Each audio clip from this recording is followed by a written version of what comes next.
আমাকে আল্লাহ তাআলা যতটুকু হায়াত দিয়েছেন, এই হায়াতের মাধ্যমে দুনিয়াতে এমন কিছু কাজ করে যাওয়া, যেই কাজের মাধ্যমে আমি এই দুনিয়াতেও শ্রেষ্ঠ হব, যেই কাজের মধ্যে আমি আখিরাতেও শ্রেষ্ঠ হব।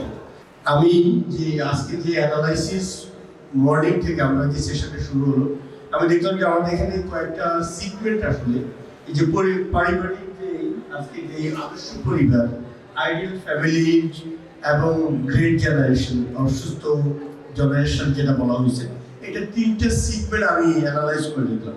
একটা সিগমেন্ট হলো হাজব্যান্ড অ্যান্ড ওয়াইফ, এটা নিয়ে আজকে অনেক কথা হয়েছে। আরেকটা সিগমেন্ট হলো parents and our kids, our generation. আরেকটা সিগমেন্ট হলো জাস্ট জেনারেশন। তিনটে সিগমেন্টের মধ্যে প্রথম সিগমেন্টের উপরে অনেক কথা হয়েছে, হাজব্যান্ড অ্যান্ড ওয়াইফ রিলেশনশিপ, এবং আরেকটা সিগমেন্টের উপর টাচ করা হয়েছে যে ওই সিগমেন্টের সাথে, অর্থাৎ হাজব্যান্ড অ্যান্ড ওয়াইফ এবং সন্তানের মাঝখানে আরেকটা সিগমেন্টটা বাকি, সেটা হলো যে আওয়ার জেনারেশন, হাউ আমরা একটা ভালো একটা নিজের একটা বেস্ট ক্যারিয়ার পৃথিবীকে ডেভেলপ করছি। আমার নিজের অভিজ্ঞতা আমি আপনাদেরকে বলি আর কি। যে জিনিসটা যে কথাটা আমি বলতে চাচ্ছি, যে আমার এই তিনটে সন্তান হওয়ার সময় আমি কালকে বলেছিলাম, একমাত্র হসপিটালে লেবার রুমে বাবাকে অ্যালাউ করে। আমার তিনটা সন্তান হওয়ার সময় আমি দেখেছিলাম যে আমার স্ত্রী কত কষ্ট করে একটা সন্তান প্রসব করতেছে। আমি আপনাদেরকে আল্লাহকে হাজির করে বলি, প্রত্যেকটা বার আমি অজ্ঞান হয়ে গেছি, কিন্তু আমি আমাকে ওই কষ্টের বাবা মা, একটা মা একটা সন্তানকে জন্ম দেওয়ার কষ্ট দেখে আমি তৃতীয় সন্তানের সময় আমি সুস্থ থাকিনি, আমি অজ্ঞান হয়ে যাই। সাইন্টিস্টের ভাষায় একটা বাবা একটা মা যখন যে লেভেল অফ পেইন তারা হজম করে, সেটা হলো একটা সন্তান, একটা মানুষ মৃত্যুর আগের যে পেইন, সেটাকে যদি 10 পর্যন্ত মার্কিং করা হয়, আর সন্তান হওয়ার সময় সেই পেইনটা হলো 8-এর কাছাকাছি। এত কষ্ট করে যখন একটা সন্তান পৃথিবীতে আসে, আমাদের এই সন্তানটা কুল মাওলুদ ইউলাদু ফিতরাত নিয়ে উত্তম চরিত্র নিয়ে জন্মগ্রহণ করে। শুধু দুই পাশে দুটো হাদিস বলে দিয়ে এটাকে এখানে ক্লোজ করে দিয়ে পাঠটা, সেটা হলো যে আল্লাহ রাসূল বলেছেন যে মানুষের মধ্যে অভিজ্ঞ উত্তম যে তার স্ত্রীর মধ্যে কাছে উত্তম। আল্লাহ রাসূল তখন ফোর্সফুলি বললো, আমি আমার 13 জন, যেহেতু 13 জন বলে নাই, আমি আমার স্ত্রীদের কাছে উত্তম। উনি কনফিডেন্টলি এই কথাটা বলেছি। আমরা যারা পুরুষরা আছে, আমরা তারা কতটুকু আমাদের স্ত্রীর কাছে উত্তম, সেটা আপনারা আপনাদেরকে মূল্যায়ন করবেন। স্ত্রীদের ব্যাপারে হাদিস এসেছে যে স্ত্রী 5 ওয়াক্ত নামাজ পড়ে রোজা রাখবে, তার সতীত্ব ধরে রাখবে এবং স্বামীর ক্ষেত্রে করে সে জান্নাত প্রবেশ করবে। আমাদের যে সেকেন্ড সিগমেন্ট হলো যে আমাদের সন্তানদেরকে নিয়ে একটা কোশ্চেন করি বলার আগে, যে আমরা একটু আপনারা আমাকে হাত তুলে ইয়ে করবেন, আপনারা কতজন চান যে আপনার সন্তান আপনার এস্টাবলিশ হয়ে আপনাকে মানে সামাজিক সচ্ছলতা ফিরানোর জন্য আপনার ইচ্ছা, একটু হাত তুলেন। কতজন বাবা মা চান যে আপনার সন্তানকে খুব তাড়াতাড়ি সে টাকা পয়সা কামিয়ে আপনাকে এস্টাবলিশ করে ফেলবে, এবং আপনার একটু লাইফটা ইজি হবে, সচ্ছলতা হবে? এটা কয়জন আছেন বলুন তো? হাত তুলে একটু আমাকে দেখান। একজন পেলাম।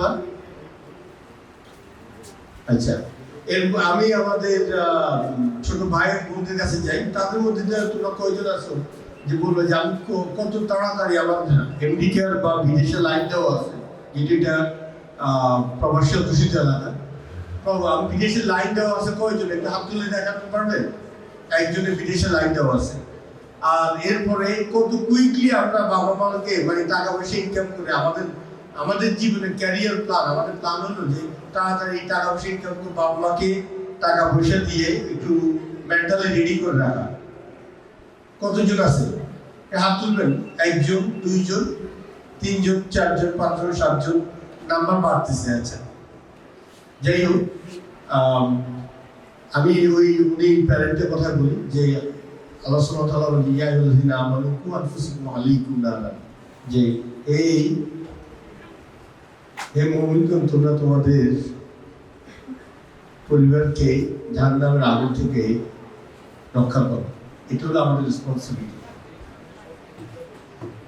আমরা কতটুকু কি করতেছি, আমাদের আপনাদের অনেকে হয়তো আজকে কিছু লেকচারের পরে বুঝতে পারছে যে আসলে আমার সন্তানকে আমি যে টাকা পয়সা দিব, আমার সন্তান যে টাকা পয়সা ইনকাম করবে, ওটা আসলে আমার হয়তো বা লক্ষ্য না। আমার আসলে লক্ষ্য উচিত একজন আদর্শ সন্তান হবে, যে দিন শিখবে, যে দুনিয়া এবং আখিরাতকে শিখবে, এবং এই দুনিয়ার যে ট্রানজিশন পয়েন্টে আমরা আসি, এই যে দুনিয়াতে আমরা যেমন এই ফ্লাইটে যাওয়ার সময় এক দেশ থেকে ট্রানজিট টাইম থাকে 2 ঘন্টা 3 ঘন্টা 4 ঘন্টা পর আরেকটা প্লেনে করে আমরা আমাদের ডেস্টিনেশনে চলে যাই। দুনিয়াতে আমাদের এই ট্রানজিট সময়ে আমরা যত ব্যাটারি ইউটিলাইজেশন করবো, ব্যাটারি ইউজ করবো, আমাদের আখিরাতটা অত সুন্দর হবে। কিছু সিগমেন্ট ওয়াইজ কথা বলবো, যে আমি কিন্তু আমাদের গ্রামের বাড়ি হলো আমিরাবাদ, দাউটি। আমি আমিরাবাদ স্কুলের ছাত্র। আমি ওই এক্সাম্পলটা ওখানে নিয়ে আসি। আমি স্কুল থেকে ফার্স্ট করেছিলাম আলহামদুলিল্লাহ। আমার একটা ট্রেন্ড ছিল আমার নিজের মনের মধ্যে, যে আমার ওই সময় মনে পড়তো যে আমরা তো ক্লাসের মধ্যে ছেলে এবং মেয়ে দুইটাই আলাদা। তো ছেলেরা যে এখন যে আমাদের সামাজিক যে অবক্ষয় তখনও ছিল, বাট এত বেশি ছিল না। তো আমি ইচ্ছা করে কোনো মেয়ের সাথে কথা বলতাম না। আর এটার কারণটা ছিল এটাই যে একটা মেয়ের সাথে কথা বলতে আমার কালকে তার প্রতি আমার দুর্বলতা আসবে, স্বাভাবিক। পরের দিন আমি যখন বাস্তবতা চিন্তা করবো, মেয়ের বাবাকে মেয়েকে যখন বিয়ে দিতে যাবে, তখন সে চিন্তা করবে যে আমার যেখানে বিয়ে দিবি ছেলে কি করে। আর মেয়ের ব্যাপারে কোশ্চেনটা আসে যে মেয়ে কিসে পড়ে, এটাই আমাদের সমাজে চাওয়া পাওয়া। তখন আমার ব্রেনে আসলো যে আমি কোনোদিন আমার কোনো ক্লাসমেটের সাথে কথা বলবো না, কারণ কোনোভাবে যদি আমি তার সাথে কোনোভাবে এনগেজ হয়ে যাই, তারপরে তার কারণে যদি আমার ক্যারিয়ার নষ্ট হয়ে যায়, আর আমি যে মেয়ের প্রতি উইক হবো, আমি তো তাকে পাবো না, কারণ তার বাবা মা আমাকে বিয়ে দিবে না। কারণ ছেলে কি করে, ছেলে পড়ালেখা করে, এটা ছেলে কোনো কারিশমেটিক অ্যাচিভমেন্ট না। এই জন্য আমি আমার স্কুল জীবনে কোনো মেয়ের সাথে কোনো মানে শিক্ষকের প্রয়োজনে কথা বলছি, হয়তো শিক্ষকের সহযোগিতা করার জন্য। কলেজ জীবনে আমি কোনো আমার কোনো ক্লাসমেটের সাথে আমি কথা বলিনি, কোনো মেয়ের সাথে, এবং ইউনিভার্সিটি জীবনেও খুব একটা ছিল না প্রয়োজন চাই। এটা এই জন্য যে আমি আমার ক্যারিয়ার প্রতি ফোকাস ছিলাম, যে I have to do something, আমাকে কিছু একটা করতেই হবে, আমাকে আমার লক্ষ্যে আমাকে বুঝতেই হবে।